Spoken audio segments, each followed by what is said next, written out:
أعوذ بالله من الشيطان الرجيم بسم الله الرحمن الرحيم وإن كنتم في ريب مما نزلنا على عبدنا فأتوا بسورة من مثله وادعوا شهداءكم من دون الله إن كنتم صادقين فإن لم تفعلوا ولا تفعلوا فاتقوا النار التي وقودها الناس والحجارة أعدت للكافرين وبشر الذين آمنوا وعملوا الصالحات أن لهم جنات تجري من تحتها الأنهار كلما رزقوا منها من ثمرة رزقا قالوا هذا الذي رزقنا من قبل وأتوا به متشابها ولهم فيها أزواج مطهرة وهم فيها خالدون.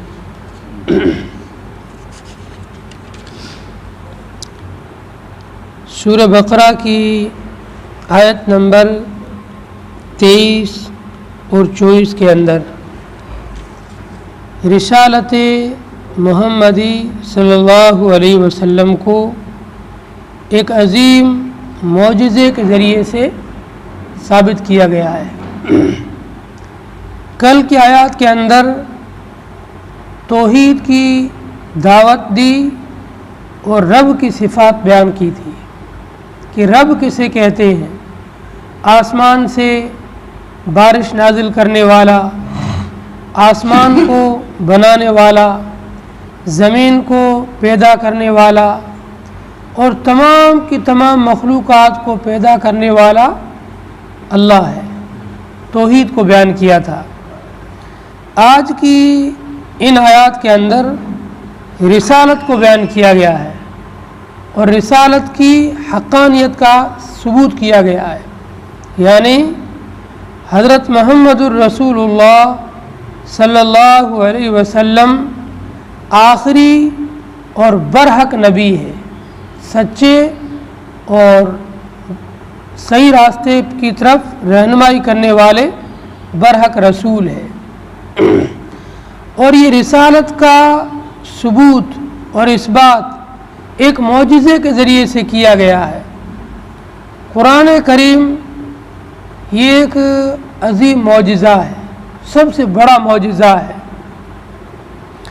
نبی علیہ الصلوۃ والسلام جس دور کے اندر پیدا ہوئے ہیں، جس زمانے کے اندر آپ کی پیدائش ہوئی ہے، اس دور کے اندر اور اس زمانے کے اندر عربوں کے اندر زبان کی، فصاحت کی اور بلاغت کی بڑی شہرت تھی.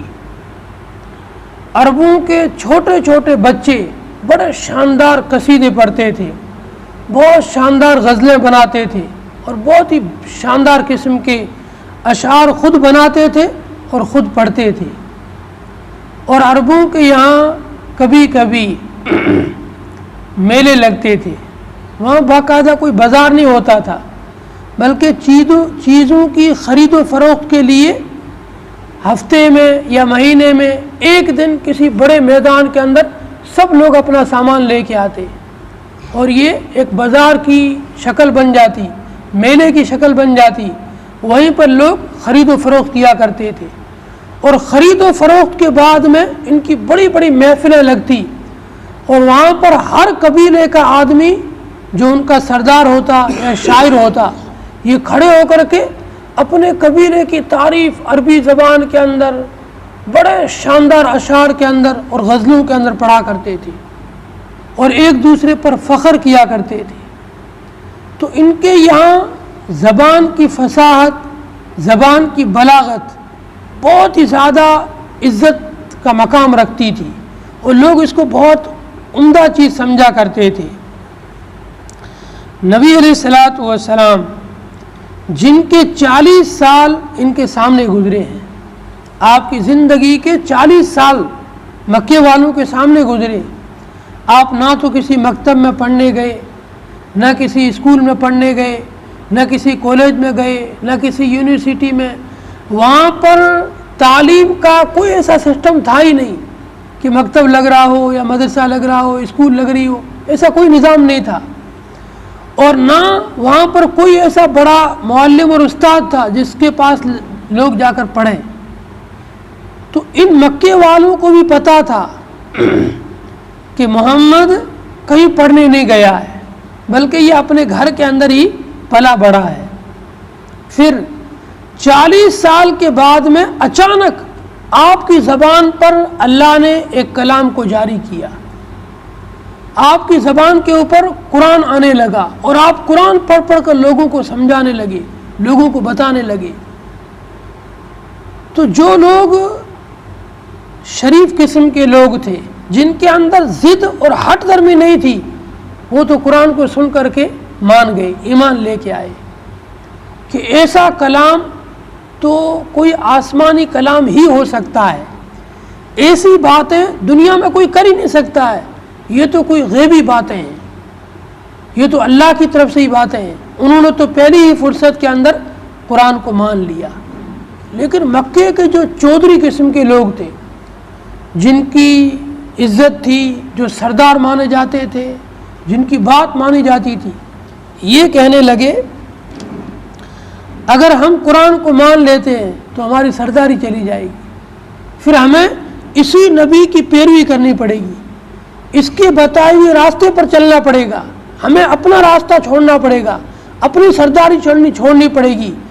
اس ضد اور ہٹ درمی کی وجہ سے وہ اپنے جو پرانے راستہ تھا، غلط راستہ، اسی راستے پر، باطل راستے پر جم گئے اور نبی کی مخالفت پر اتر آئے.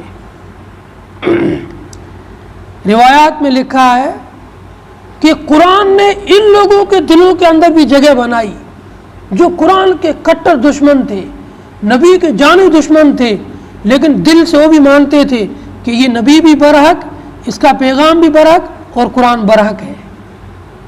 بس اوپر سے ضد کی وجہ سے، ہٹ درمی کی وجہ سے وہ مخالفت کرتے تھے.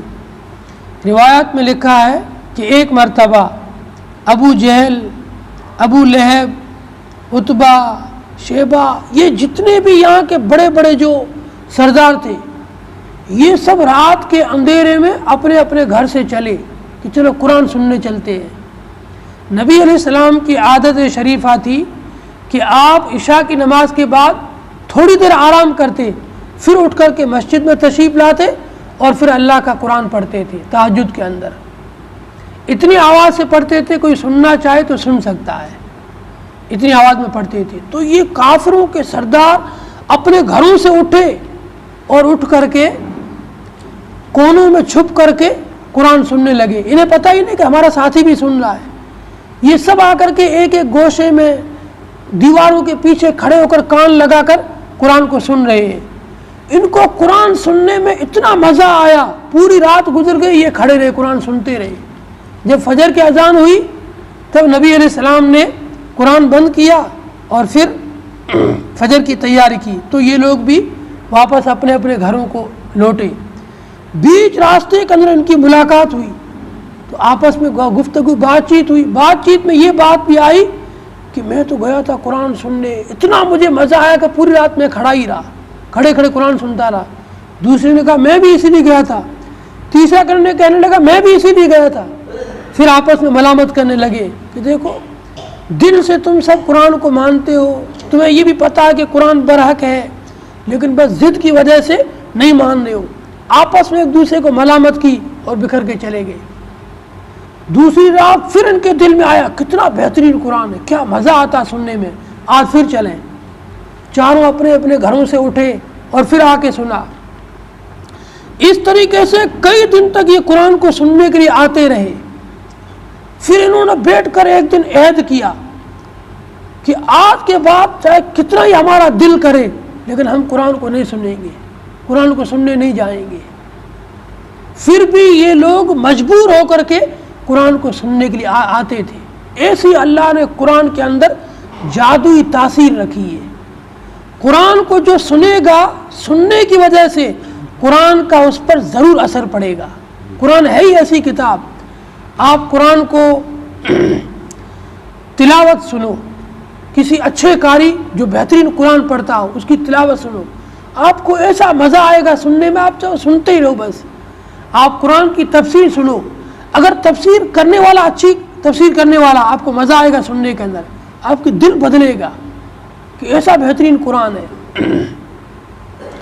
ایک واقعہ لکھا ہے، یہ بھی روایات کا واقعہ ہے۔ شروع کے اندر صحابہ کرام پر مکے کے اندر بہت زیادہ ظلم کیا جاتا تھا، ستایا جاتا تھا، تو نبی علیہ الصلوۃ والسلام نے اپنے صحابہ کو حکم دیا کہ یہاں سے تم ہجرت کر کے حبشہ چلے جاؤ۔ سنا ہے کہ حبشہ کا بادشاہ عیسائی ہے لیکن نرم دل ہے، بہت اچھے اخلاق کا آدمی ہے، ہو سکتا ہے کہ وہاں جا کر کے تم ظلم سے بچ جاؤ۔ تو یہ چند صحابہ حضرت جعفر طیار کی قیادت میں، جعفر طیار کو ان کا امیر بنایا، ان کی قیادت میں، ان کی امارت میں حبشہ پہنچے۔ حبشے کا جو بادشاہ تھا اس کا دوست تھا عمرو بن عاص، جو ابھی تک ایمان نہیں لایا تھا، بعد میں ایمان لے آئے، پہلے ایمان نہیں لائے تھے۔ ان کو مکے والوں نے جو ہے قاصد بنا کر بھیجا کہ وہ حبشے کا بادشاہ تمہارا دوست ہے، ہمارے یہاں سے کچھ لوگ بھاگ کر کے وہاں چلے گئے ہیں مسلمان، ان کو واپس لانا ہے، وہاں جا کر وہ سکون کی زندگی گزار رہے ہیں، ایمان والے سکون کی زندگی گزاریں، یہ کافروں کو برداشت نہیں تھا۔ تو ان کافروں نے ان کو بھیجا وہاں پر، عمرو بن عاص بن وائل کو۔ یہ جب وہاں گئے تو حبشے کے بادشاہ سے بات چیت کی کہ ہمارے کچھ بھگوڑے لوگ ہیں جو ہمارے رشتہ دار ہیں جو بد دین ہو گئے ہیں، ہمارے دین کو چھوڑ کر نیا دین اختیار کیا اور وہاں سے بھاگ کر یہاں آئے ہیں، ان کو واپس بھیجو ہمارے ساتھ۔ تو وہ بادشاہ کہنے لگا انہوں نے میری حکومت میں آ کر پناہ لی ہے، میں ایسے تو نہیں بھیجوں گا، پہلے ان کو بلاؤں گا، ان سے بات چیت کروں گا، اگر واقعی وہ کسی غلطی پر ہے، جرم پر ہے، تمہارے یہاں سے بھاگ کے آئے ہیں اور ان کا کوئی ایسا معقول جرم ہے تو میں ان کو بھیج دوں گا، ورنہ نہیں بھیجوں گا۔ مسلمانوں کو بلا کر ان سے بات چیت کی تو حضرت جعفر نے کہا ہم لوگ سور کھاتے تھے، ہم لوگ مردار کا گوشت کھاتے تھے، شراب پیتے تھے، زنا کرتے تھے، چوریاں کرتے تھے، ڈکیتیاں ڈالتے تھے، دنیا کی ہر برائی ہم میں پائی جاتی تھی۔ اللہ نے ہمارے اوپر کرم کیا، ہمارے اوپر رحم کیا اور ہمارے ہی مکے میں، ہمارے ہی قبیلے خاندان میں اللہ نے ایک انسان کو نبی بنایا۔ اس نبی نے ہمیں توحید کی دعوت دی کہ ایک اللہ کی عبادت کرو، مجھے محمد رسول اللہ کو نبی مانو، سور کا گوشت کھانا چھوڑ دو، مردار کا گوشت کھانا چھوڑ دو، شراب پینا چھوڑ دو، نماز کی پابندی کرو۔ ہمیں اچھے راستے کی تعلیم دی اور برائی کے راستے سے ہمیں بچایا، برائی کے راستے سے ہمیں روکا۔ جب ہم نے اس راستے کو اپنایا تو ہمارا یہ خاندان، ہمارے یہ لوگ ہم سے مخالف ہو گئے، ہم پر ظلم کرنے لگے۔ ہم ان لوگوں کے ظلم سے بچنے کے لیے آپ کے پاس پناہ لینے کے لیے آئے ہیں، اب آپ کی مرضی ہے، اب چاہو تو ہمیں ان کے ساتھ واپس بھیج کر کے ظلم کی جو ہے اس وادی کے اندر واپس ڈال دو، اور چاہو تو ہمیں یہاں پر سکون کے ساتھ رہنے دو۔ تو حضرت وہ جو بادشاہ تھا اس کا بھی دل پسیج گیا، وہ کہنے لگا بھائی تمہارے نبی کا کیا پیغام ہے، ہمیں کچھ سنا سکتے ہو؟ جعفر نے کہا ہاں سنا سکتے ہیں، کہ سناؤ۔ حضرت جعفر نے قرآن کی تلاوت شروع کی۔ روایات میں لکھا ہے سورہ طٰہٰ کی کچھ ہی آیات پڑھی تھی، بادشاہ بھی ہچکیاں مار کر رونے لگا، ایسا بہترین کلام، ایسا بہترین قرآن۔ پھر صحابہ تو قرآن کو بہت بہترین پڑھتے تھے، جو حدیث ہے نا زین القرآن باصواتکم، قرآن کو بہترین آواز میں پڑھو، آواز کو بنا کر کے سوار کر کے بہترین پڑھو۔ تو صحابہ تو اس حدیث پر عمل کرتے تھے، قرآن کو بہترین پڑھتے تھے۔ ایک صحابی کی زبان سے جب اس بادشاہ نے قرآن سنا، اس کی تو دل کی دنیا ہی بدل گئی، اس کی تو حالت ہی بدل گئی، وہ رونے لگا، روتے روتے اس کی ہچکیاں بند گئی اور پورے مجمع کے اندر رونے کی آواز آنے لگی، پورا مجمع رونے لگا، دہاڑا مار مار کر رونے لگا۔ ایسا بہترین قرآن، ایسا بہترین کلام، ایسی بہترین چیز، اس جو لوگ ایسی چیز کو پڑھتے ہو، اس پر عمل کرتے ہو، ان کو بھی لوگ ستاتے ہو۔ جب انہوں نے قرآن کی تلاوت بند کی، اس بادشاہ نے اپنی آنکھیں صاف کی، پھر اس سے کہنے لگا ہماری تمہاری دوستی تو پکی ہے، لیکن ان لوگوں کو میں کبھی تمہارے ساتھ نہیں بھیج سکتا ہوں۔ یہ اتنے اچھے لوگ، ایسا بہترین قرآن پڑھتے ہیں، ایسا بہترین کلام پڑھتے ہیں، ایسے قرآن پڑھنے والوں کو میں تمہارے ساتھ کبھی نہیں بھیج سکتا ہوں۔ تم جو بھی میرے لیے تحائف تحفے لے آئے ہو، یہ اپنے تحائف تحفے واپس لے جاؤ، نہ مجھے تمہارے یہ تحفے قبول ہے اور نہ مجھے تمہاری یہ درخواست منظور ہے۔ میں نہ تمہارے ہدیے قبول کروں گا، نہ تمہاری درخواست قبول کروں گا، ان لوگوں کو میں کبھی بھی تمہارے ساتھ نہیں بھیجوں گا۔ پھر بادشاہ نے خود حکم دے کر کے ان مسلمانوں کے لیے خیمے بنوائے، گھر بنوائے، ان کے لیے حکومت کی طرف سے وظیفے مقرر کیے، اور ان کی حفاظت کی ذمہ داری خود بادشاہ نے لی کہ ان کو کوئی آج کے بعد ستا نہیں سکتا ہے، نقصان نہیں پہنچا سکتا ہے۔ تو ایسا قرآن ہے، اللہ نے قرآن کو معجزہ بنایا ہے، اس جیسا کوئی دوسرا کلام لا ہی نہیں سکتا ہے۔ یہ قرآن جب نبی پر اترا، یہ نبی کا سب سے بڑا معجزہ، یہ نبی کی نبوت کے لیے سب سے بڑی دلیل کہ ایسا قرآن وحی کے ذریعے سے آ سکتا ہے، اور وحی صرف نبی پر آ سکتی ہے، نبی کے علاوہ کسی پر وحی نہیں آ سکتی ہے۔ اس لیے محمد برحق رسول ہے، برحق نبی ہے، جن پر ایسا قرآن اترا ہے جس قرآن کی دنیا میں کوئی مثال ہی نہیں ہے، جس قرآن کی دنیا میں کوئی نظیر ہی نہیں ہے۔ اور اللہ نے چیلنج کیا،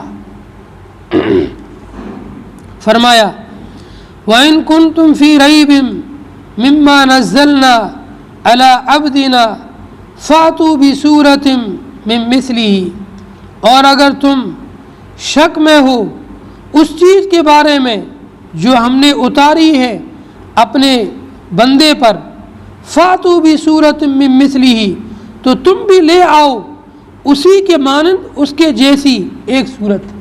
اگر تم قرآن کے بارے میں شک میں پڑے ہوئے ہو تو آؤ میدان کے اندر مقابلہ کرو، اس کے جیسی ایک چھوٹی صورت ہی لا کر بتلا دو۔ پھر اللہ نے خود ہی آگے فرمایا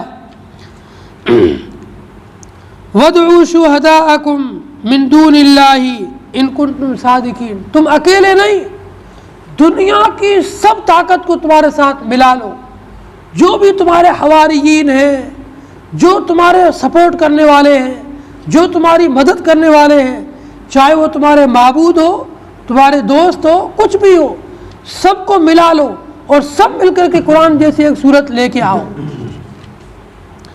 فَإِن لَّمْ تَفْعَلُوا، اگر تم ایسا نہیں کر سکتے ہو، اگر تم قرآن جیسی ایک صورت نہیں لا سکتے ہو، وَلَن تَفْعَلُوا، اور تم ہرگز نہیں کر سکتے ہو، قرآن جیسی صورت تم لا ہی نہیں سکتے ہو، تو کیا کرو؟ فَاتَّقُوا النَّارَ الَّتِي وَقُودُهَا النَّاسُ وَالْحِجَارَةُ، ڈرو اس آگ سے جس آگ کا ایندھن انسان اور پتھر ہوں گے، اعدت للکافرین، یہ تیار کی گئی ہے کافروں کے لیے۔ اللہ تعالیٰ نے اب ان لوگوں سے کہا کہ تم نے قرآن کے بارے میں شک کیا، قرآن کے بارے میں کہا کہ محمد نے گھڑ لیا ہے، تو تم بھی عربی جاننے والے ہو، اتنے فصیح و بلیغ ہو، اشعار بناتے ہو، قصیدے بناتے ہو، لمبی چوڑی تعریفیں کرتے ہو اپنے خاندان کی، اپنے قبیلوں کی، تو اس قرآن جیسی ایک چھوٹی سی صرف 2 لائن کی صورت لا کر بتلا دو۔ اِنَّا أَعْطَيْنَاكَ الْكَوْثَرَ فَصَلِّ لِرَبِّكَ وَانْحَرْ إِنَّ شَانِئَكَ هُوَ الْأَبْتَرُ، اتنی چھوٹی صورت ہے، اس صورت کے برابر ہی کوئی صورت لا کر بتلا دو۔ یہ چیلنج قیامت تک کے کافروں اور قرآن کے دشمنوں کے سامنے ہے، لیکن کوئی قبول آج تک نہ کر پایا ہے، نہ قیامت تک کوئی قبول کر پائے گا، اتنا بڑا یہ چیلنج ہے۔ جب اللہ نے اس چیلنج کے بعد ان لوگوں سے کہا کہ اگر تم لوگ اس حقانیت کے آنے کے بعد بھی قرآن کے جو ہے حق ہونے کی، تمہارے سامنے ظاہر ہونے کے بعد بھی قرآن کو قبول نہیں کرو گے، نبی کو برحق نہیں مانو گے، تو پھر جہنم کی آگ کے لیے تیار رہو، جس جہنم کی آگ کا ایندھن انسان اور پتھر ہے. جو پتھر جن کی پوجا کی جاتی ہے، ایک تو یہ پتھر ہوں گے اور دوسرے وہ انسان جو ان پتھروں کی پوجا کرنے والے ہیں، شرک اور کفر میں پڑے ہوئے ہیں. یہ انسان بھی اس جہنم کی آگ کا ایندھن بنیں گے. ایسی خطرناک چیز ہے. حدیث میں آتا ہے کہ اللہ تعالیٰ نے جہنم کی آگ کو کئی سالوں تک دہکایا تو وہ سرخ بن گئی، پھر کئی سال تک دہکایا تو وہ سفید بن گئی، پھر کئی سال تک دہکایا تو وہ بالکل سیاہ بن گئی. اور اب جہنم کی آگ سیاہ ہے، کالی ہے بالکل، اور ہماری دنیا کی اس آگ سے 70 گنا بڑھی ہوئی ہے. تو صحابہ نے پوچھا یا رسول اللہ، جلانے کے لیے دنیا کی آگ ہی کافی ہے، تو اللہ نے جہنم کی آگ کو 70 درجے اس سے بڑھایا کیوں ہے؟ نبی نے فرمایا تاکید کے لیے، سختی کے لیے، عذاب میں بڑھوتری دینے کے لیے. کہ مانتے کیوں نہیں تھے؟ تمہارے پاس نبی بھیجا، قرآن دیا، پیار سے سمجھایا، ہر طریقے سے سمجھایا، پھر بھی نہیں مانے تم. جب نہیں مانے ہو تو تمہارے عذاب میں بڑھوتری کرنے کے لیے اللہ نے جہنم کی آگ کو بھی خطرناک بنا دیا ہے. پھر جہنم کے اندر جیسے جیسے زمانہ گزرے گا عذاب میں بڑھوتری ہوتی جائے گی. دنیا کا قانون تو یہ ہے، اگر دنیا کو کسی جرم کے اندر کسی کو جیل ہو جائے، سزا ہو جائے، تو 2-4 سال کے بعد میں اس کی سزا میں تخفیف کر دی جاتی ہے، ہلکا پن. لیکن جہنم میں ایسا نہیں ہوگا. جہنم کے اندر رحم نام کی کوئی چیز ہی نہیں ہوگی، نرمی نام کی کوئی چیز نہیں ہوگی.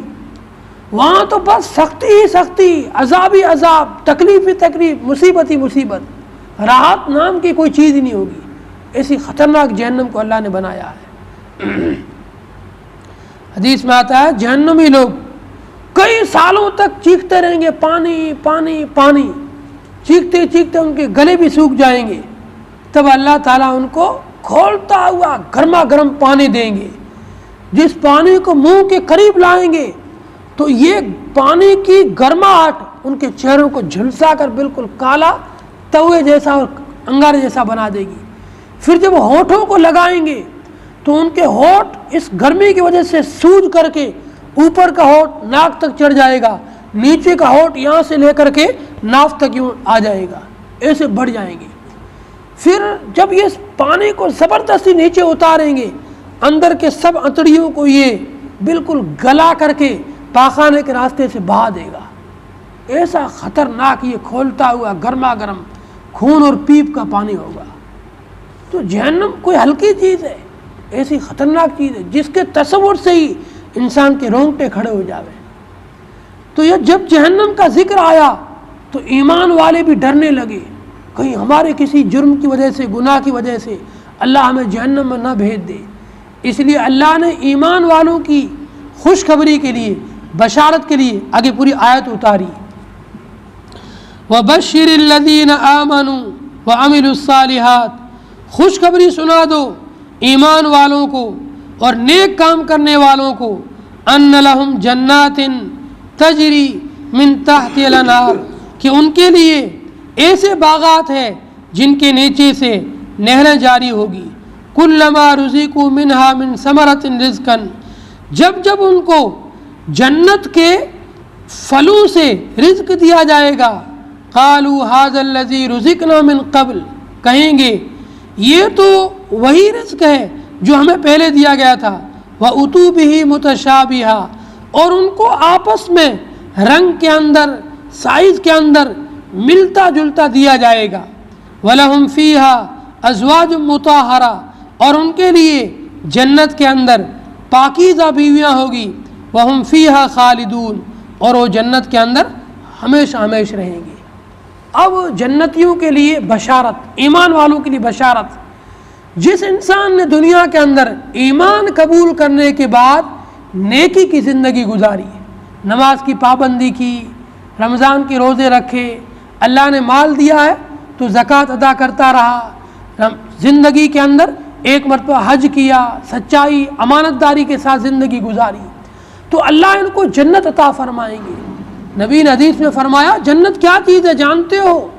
الجنت ما لا عین رأت ولا اذن سمعت ولا خطر ببال قلب. جنت ایسی چیز ہے جس کو کسی آنکھ نے دنیا میں دیکھا ہی نہیں، جس کے بارے میں کسی کان نے دنیا میں اس کے جو حق ہے سننے کا ویسا سنا ہی نہیں. ہم کتنا بھی جنت کے بارے میں کچھ بیان کریں لیکن اس کا حق ادا ہو ہی نہیں سکتا ہے. ایسی نعمتیں اللہ نے جنت میں رکھی ہے، اور جنت میں کیا چیز ہوگی اس کا کسی دل میں خیال ہی نہیں گزرا ہے. ایسی ایسی نعمتیں اللہ نے جنت میں رکھی ہے. حدیث میں آتا ہے عربی نسل عمدہ گھوڑا 500 سال تک اپنی پوری تیز رفتاری کے ساتھ بھاگتا رہے تب بھی جنت کے ایک درخت کے سائے سے باہر بھی نہیں نکل پائے گا. اتنا لمبا تو جنت کا ایک درخت ہوگا. اب کتنی بڑی جنت ہوگی. ایک حدیث میں نبی نے فرمایا علیہ الصلاۃ والسلام کہ جنت کی مٹی بہت زیادہ عمدہ ہے، زرخیز ہے، اور جنت کی جو مٹی ہے یہ بالکل چٹیل میدان کی طرح ہے. اس کے درخت کیا ہے؟ سبحان اللہ، الحمدللہ، اللہ اکبر، لا الہ الا اللہ، لا حول ولا قوت. آپ سبحان اللہ کہو گے آپ کی جنت میں ایک درخت لگے گا، الحمدللہ کہو گے ایک درخت لگے گا، اللہ اکبر کہو گے ایک درخت لگے گا، لا الہ الا اللہ بولو گے ایک درخت لگے گا. جیسے جیسے بولتے جاؤ گے جنت کے اندر آپ کے لیے باغات بڑھتے رہیں گے. اب آپ کو اختیار ہے جتنا چاہو جنت میں اپنے باغات کو بڑھاؤ. ایک اور حدیث کے اندر نبی نے ارشاد فرمایا اگر جنت کی حور، جنت کی عورت صرف دنیا میں جھانک لے تو پوری دنیا اس کی خوشبو سے مہک جائے اور پوری دنیا اس کی چمک سے روشن ہو جائے. اور جنت کا جو دوپٹہ ہے، جنت کی حور کا